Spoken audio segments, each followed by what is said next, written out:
Hello, everyone. Today I wanted to talk about something that particularly has interested me over the years of talking about it, and I wanted to talk about that today. This concept is quite an interesting one, in my opinion, and it revolves around a Star Wars comic series called Star Wars Tales. Star Wars Tales ran from 1999 to 2004, and it depicted lots of different stories in one double-sized issue. So all the issues were double the size or quadruple the size of a normal comic issue, but they had like lots of different short comics in them. So you could have 4 or 5 or 6 different short comics in the Tales comics themselves.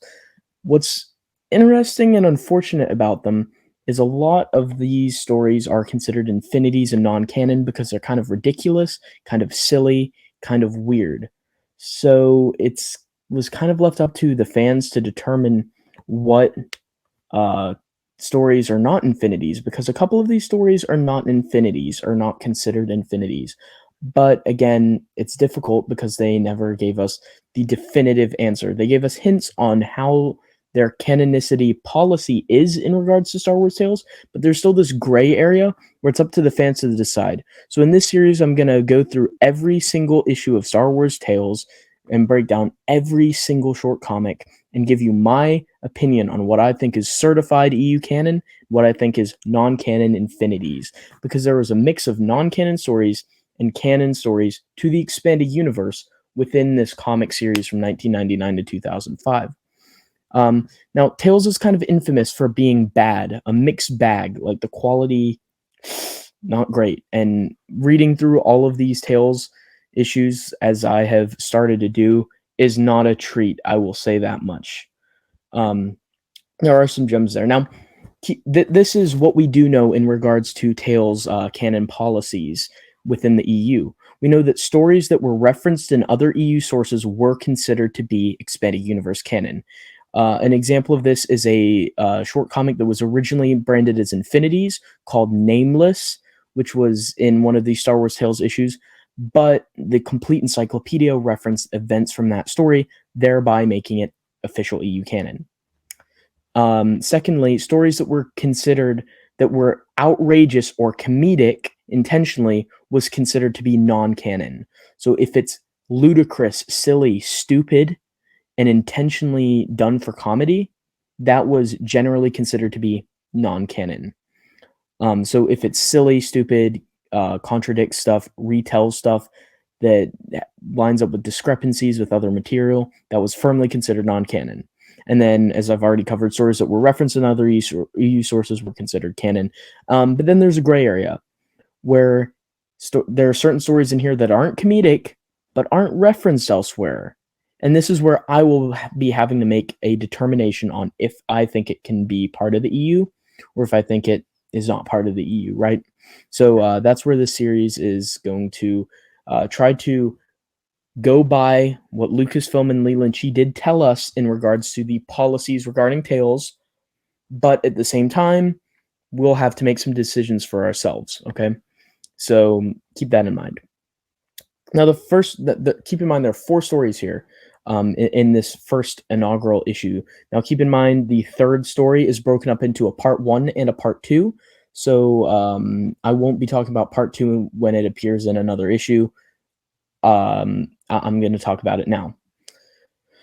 So, life, death, and the living forces of the story. I'll give a brief summary of the story. It involves Qui-Gon with his apprentice, Obi-Wan Kenobi, and they are down on a planet on a mission, and Qui-Gon teaches Obi-Wan a lesson about the nature of the Force, and they encounter lots of different creatures and beings. Some of them try to cheat them, some of them try to eat them, some of them seem scary but are benevolent and good creatures.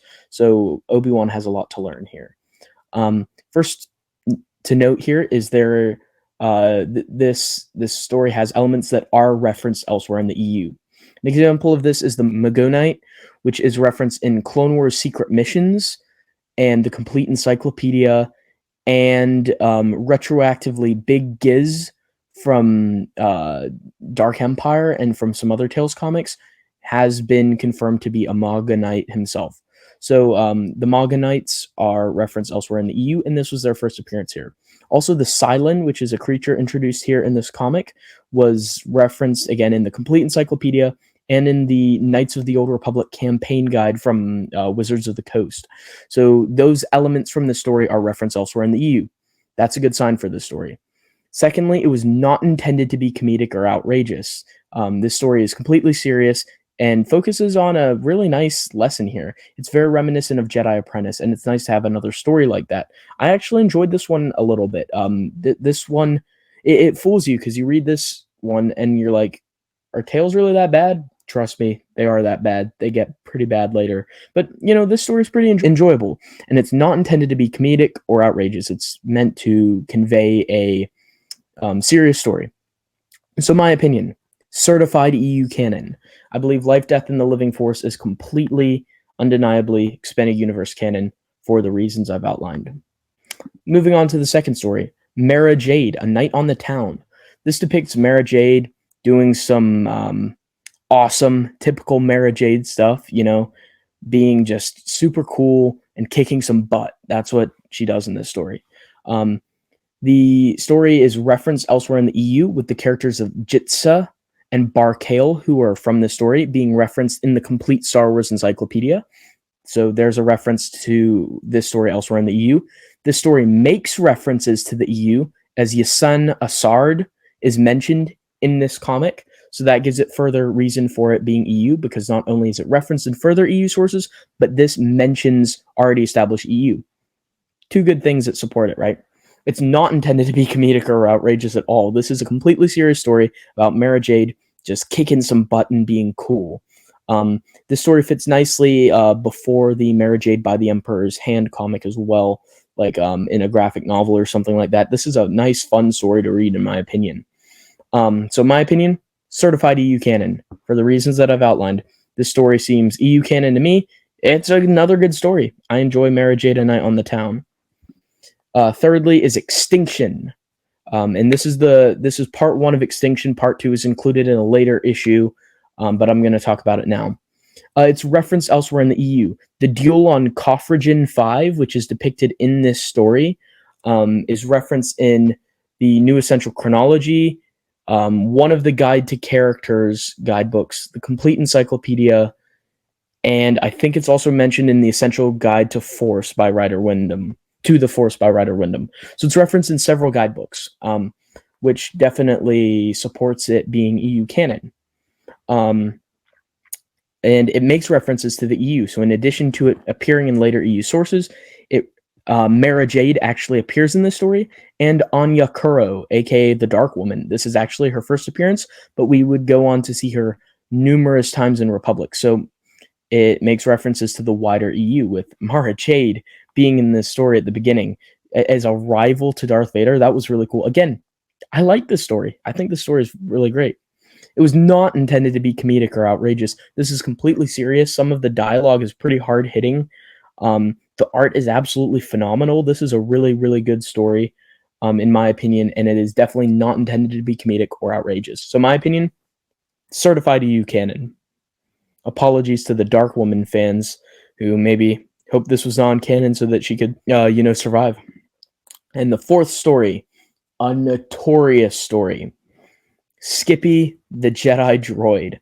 Now, here's the thing, okay? Bear with me. It's sort of referenced elsewhere in the EU. Okay, so when browsing the Wook, after reading this comic, I found out that a Jedi named Tam Azur Jaman, who is a character from Weston Games sourcebooks, I believe, and maybe Wizards of the Coast 2, if I recall, but he's been around. He's a member of the New Jedi Order.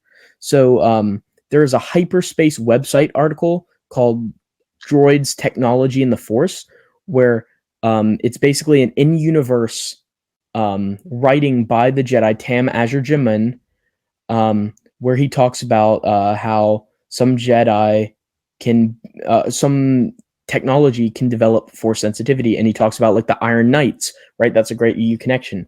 It's Abel G. Pena, so of course, the EU connections are going to come pretty steadily. But in the story, he mentions the legend of Skippy the droid. So it's like an in-universe legend. He's not saying that Skippy was a Jedi, but he references that there's a legend about it in his writings about droids with the Force. Okay, that's definitely something to think about here, right? Now, lots of people point at this story and say, haha, the EU was so bad, there was a Skippy the Jedi droid, ha ha ha, right? People make fun of this, but I kind of like that it's hinted at that it's an in-universe legend later on in this hyperspace article. I just love stuff like that. The beauty of the EU. Um, this story is clearly intended to be comedic and outrageous. Very clearly intended to be comedic and outrageous. It pretty much completely rewrites A New Hope to center around Skippy the Jedi droid blowing his circuits so that R2 gets picked because that's what the Force wills. And it definitely is intended to be comedic and outrageous for sure because it's ridiculous. So, my opinion, non-canon. I would say it's non-canon. It's sort of referenced elsewhere in the EU, but like at the same time, that doesn't make it canon, does it? It doesn't make it canon.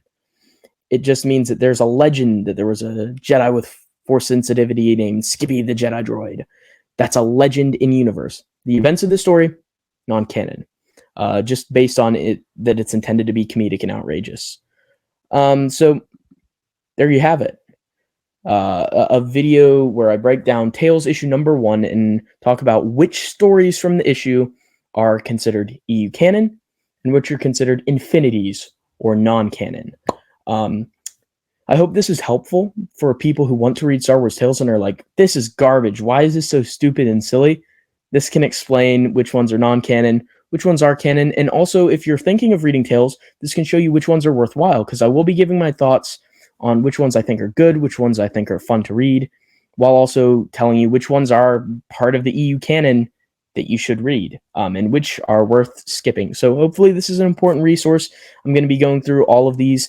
I'm not sure how long it'll take. It could take a year, could take several months. I could do several of these a week. I don't know the exact time frame for when I will be back with issue 2, but I will be breaking down issue 2 eventually.